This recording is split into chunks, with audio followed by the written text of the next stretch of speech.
আজকের ক্লাসে আমরা শিখব অটোক্যাডের মধ্যে কিভাবে আমরা A4 পেজ সেট করতে পারি।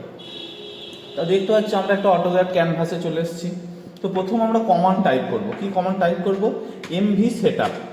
MVS প্রেস করার সঙ্গে সঙ্গে দেখো MVS সঙ্গে সঙ্গে দেখো MV সেটআপ দেখাচ্ছে। MV সেটআপে এন্টার প্রেস করব।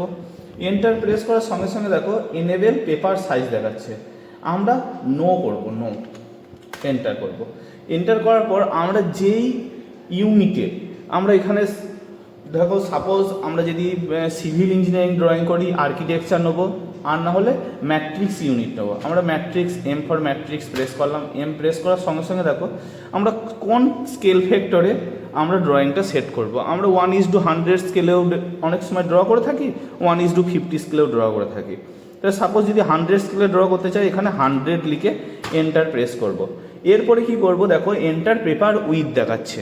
আমরা A4 পেপারের উইথ দেবো 297/210, যেহেতু পেপার আমরা ল্যান্ডস্কেপে প্রিন্ট করব, তাই জন্য কি করছি 297 এন্টার।